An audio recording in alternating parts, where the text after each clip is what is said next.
এই সুযোগটা আসলেই নাই।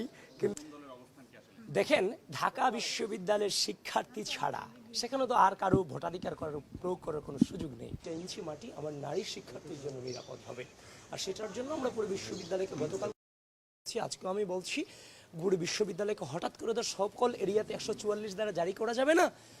তো হচ্ছে যে এরিয়া বিভিন্ন জোনে ভাগ করে ফেলা হবে, যেমন red zone, green zone, yellow zone, বিভিন্ন ভাগে বিভক্ত করে সেখানে হচ্ছে বিধিনিষেধ প্রয়োগ করে দেওয়া হবে, রেস্ট্রিকশন দেওয়া হবে, কে সেখানে যেতে পারবে, কে সেখানে যেতে পারবে না। এভাবে ক্যাম্পাসে নিরাপত্তা বলয়টাকে আমরা স্ট্রিট করব। আর তাছাড়া ওই ধরনের যদি কোনো ধৃষ্টতা কেউ দেখায়, সেটার বিরুদ্ধে কঠোর ব্যবস্থা নিব। এটুকু নিশ্চয়তা আপনাদেরকে দিতে পারি, আগামী আমরা যদি আমাদের জায়গা থেকে আমাদের প্যানেল যদি নির্বাচিত হয়ে আসে, ঢাকা বিশ্ববিদ্যালয়ে কোনো স্টুডেন্টকে নারী কিংবা পুরুষ হিসেবে কাউন্ট করার কোনো সুযোগ নেই। সেখানে পরিপূর্ণ একজন বিশ্ববিদ্যালয়ের শিক্ষার্থী এবং মানুষ হিসেবে কাউন্ট করাটাই আমাদের কাছে সবচাইতে বড় টার্গেট হবে, এবং সেটাকে বাস্তবায়ন করবো ইনশাল্লাহ। সেটা ঢাকা বিশ্ববিদ্যালয়ে গোটা বাংলাদেশে সেটা প্রভাব পড়বে।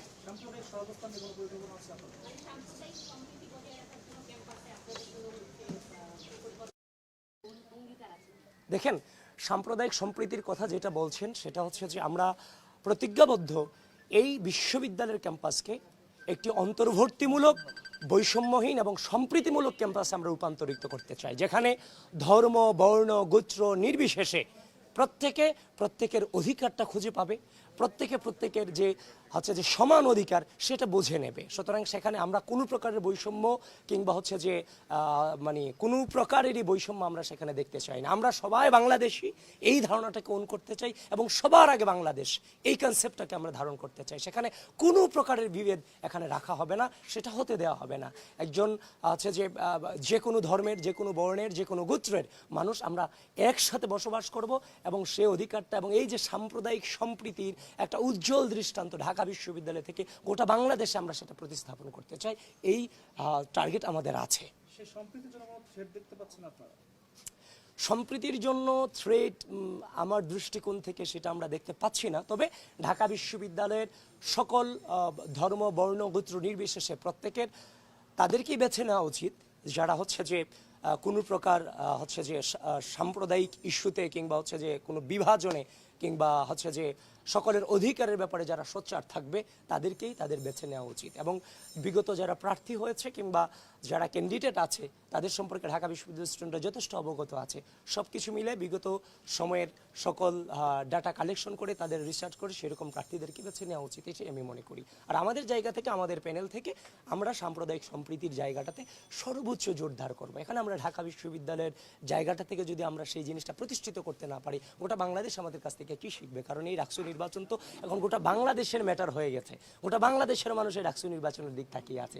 সুতরাং ডাকসু নির্বাচনের দিক যেমনভাবে গোটা বাংলাদেশের মানুষ তাকিয়ে আছি, ঠিক একইভাবে আমরা যেন গোটা বাংলাদেশের জন্য একটা মডেল হতে পারি, যে আমরা যেন একটা এত কালের যে অপসংস্কৃতিগুলো আছে, এগুলোর এগেনস্টে যেন একটা সুন্দর পরিবেশ উপহার দিতে পারি, সেই আশাটাও কিন্তু বাংলাদেশের মানুষ আমাদের কাছ থেকে করে। এবং আমরা দীর্ঘ রাজনৈতিক অপসংস্কৃতিকে মোকাবেলা করে আজকের এই জায়গাটাতে যেহেতু এসেছি, যে রাজনৈতিক অপসংস্কৃতি গোটা বাংলাদেশকে ধ্বংস করেছে একটা দীর্ঘ সময় ধরে, সেই জায়গা থেকে সেইটার কোনো পুনরাবৃত্তি আমাদের হাত ধরে অন্তত হবে না, এটুকু নিশ্চয়তা আপনাদেরকে দিতে পারছি, এবং গোটা দেশবাসীকে এবং ঢাকা বিশ্ববিদ্যালয়ের স্টুডেন্টকে দিতে পারছি। একটা প্রশ্ন আমার, সেটা হচ্ছে যে 5 তারিখের আগে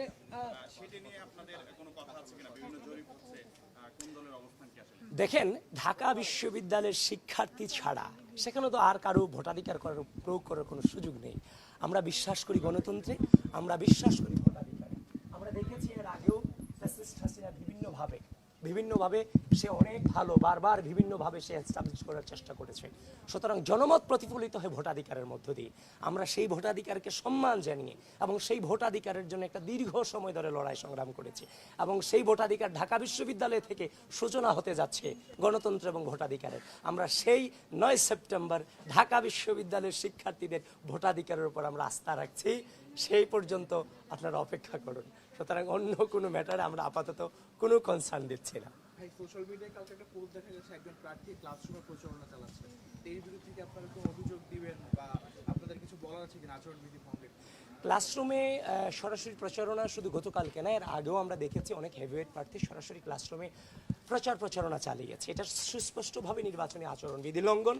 সেটা দেখলাম যে মোটামুটি অনেক পত্রিকাতেও সেই নিউজটা এসেছে। সুতরাং যেহেতু আপনাদের কাছে এসেছে, আমার কাছে এসেছে, নির্বাচন কমিশনের কাছে অবশ্যই গিয়েছে, এখন তারা কি ব্যবস্থা গ্রহণ করেছে সেটা তারা বলতে পারে। অবশ্যই তাদের আমাদের জায়গা থেকে হচ্ছে যে মৌখিকভাবে আমরা জানিয়েছি এগুলো, যে আপনারা, কিন্তু এর বিরুদ্ধে কোনো ব্যবস্থা এখনো পর্যন্ত আমরা দেখতে পাইনি। আবেদুল ইসলাম খান, আপনার কাছে একটা প্রশ্ন। আপনারা যারা 5ই আগস্টের পূর্বে আপনি বলেছিলেন কেউ কাউকে ছেড়ে যান না, এই যে আপনারা একাত্মতা হয়ে যেই আন্দোলনটা করেছিলেন, এই আন্দোলনে আপনারা ট্যাগিং ফ্রেমিং সব কিছু ভুলে গিয়ে একসাথে ছিলেন, কিন্তু এরপরে আমরা দেখেছি একজন আরেকজনকে অযাচিতভাবে ট্যাগিং ফ্রেমিং করছেন আপনারা একে অপরকে, প্রত্যেক দলের নেতারাই করছেন।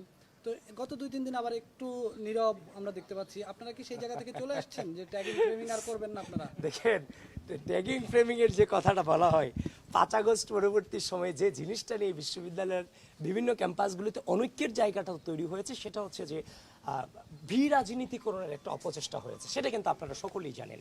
তো এখন আওয়ামী রাজনৈতিক যে সংস্কৃতিকে ঘৃণা করে আমরা দীর্ঘ সময় ধরে লড়াই সংগ্রাম চালিয়ে গিয়েছি, এখন তাদেরকেই যখন ওই আওয়ামী রাজনৈতিক অপসংস্কৃতিতে ফ্রেমিং করা হয়, ট্যাগিং করা হয়, তখন ওটার বিরুদ্ধে কথা বলতে গিয়ে কিছুটা হচ্ছে যে উত্তপ্ত বাক্য বিনিময় হয়েছে, নানান ধরনের কথা হয়েছে। এখন সবচেয়ে বড় কথা হচ্ছে, আপনি ক্যাম্পাসে রাজনীতি করতে চাচ্ছেন, কিন্তু আপনি আমাকে রাজনীতি করতে দেবেন না।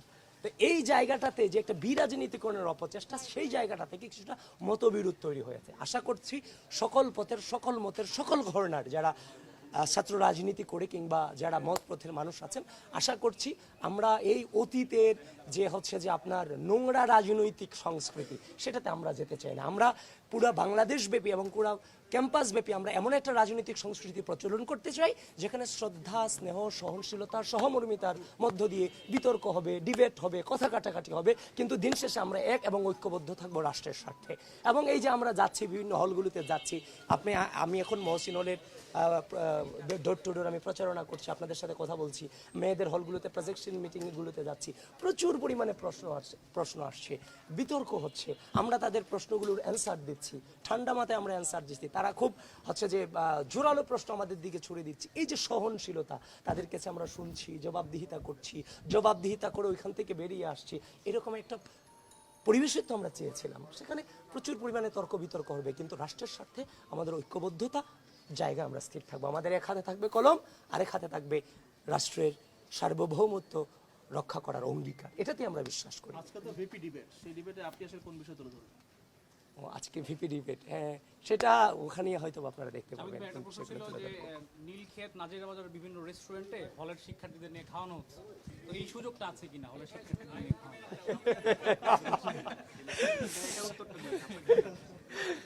এই সুযোগটা আসলেই নাই, কিন্তু কারা গিয়ে খাচ্ছে এখন তো ওইভাবে ধরানোর সুযোগ নাই। সে যদি বলে যে আমি নিজের টাকায় খাচ্ছে, তাকে আপনি কিভাবে ধরবেন? তো যাই হোক, এগুলো নিয়ে আপনারা কথা বলেন, নির্বাচন কমিশনের সাথে কথা বলেন, এই নিয়ে আমার কোনো মন্তব্য নাই।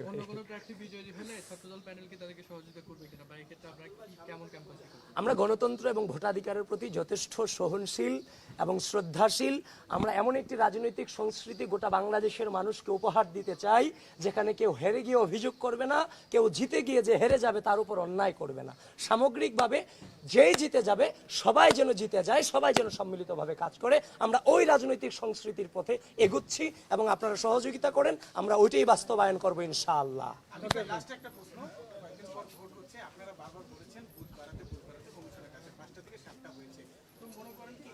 আটটা হয়েছে, কেন্দ্র 8টা, বুথ বাড়ছে। হ্যাঁ, ভাই এই জায়গাটাতে আমাদের কিছুটা শঙ্কা এখনো ভাই আছে। আমি ভিতরের কথা যেটা, এটাই আপনাদেরকে বলছি, লুকোচুরির কিছু নাই। এই জায়গাটাতে অবশ্যই আমাদের শঙ্কা আছে, কিন্তু ঢাকা বিশ্ববিদ্যালয়ের সাধারণ শিক্ষার্থী, আমরা এবং নির্বাচন কমিশন, ঢাকা বিশ্ববিদ্যালয় প্রশাসন, সকলকে বলছি, আমাদের কারোরই কিন্তু আছে যে এখানে অসৎ উদ্দেশ্য থাকা উচিত না।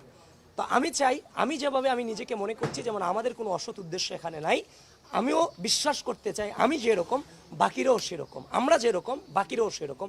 আমরা তাদেরকে বিশ্বাস করতে চাই, সহযোগিতা করতে চাই, পারস্পরিক সহযোগিতার মধ্য দিয়ে একটা সুষ্ঠু নির্বাচন আয়োজন করতে চাই। তারা বলেছে যে তারা বুথ সংখ্যা ভিতরে বাড়িয়েছে, তারা যে হিসাব দেখিয়েছে সেই হিসাব অনুযায়ী 40,000 ভোটারের মধ্যে 33 থেকে 34,000 ভোট দিতে পারবে, তারা ওইভাবেই হিসাবটা করেছে দেখেছি। সেটা উচিত হয়নি, সেটা আরও বাড়ানোর প্রয়োজন ছিল। সুতরাং তারপরেও আমরা বলছি আমরা আর নেগেটিভে যেতে চাই না ভাই, শুধু পজিটিভ ভাবতে চাই, পজিটিভ ভাবতে চাই, শুধু পজিটিভ ভাবতে চাই। অনেকে বলেছে হাসিনা কোনো দিন যাবে না, শেখ হাসিনা কোনো দিন যাবে না, কিন্তু আমরা বলেছি মিথ্যার শক্তি থেকে বিভ্রান্ত হয়েও না, গিয়েছে। আমরা সবসময় সত্যকে আলিঙ্গন করতে চাই এবং পজিটিভ চিন্তাধারা করতে চাই। আপনাদের সবাইকে ধন্যবাদ, অনেক ধন্যবাদ, অনেক ধন্যবাদ। কালকে খেয়াল রাখেন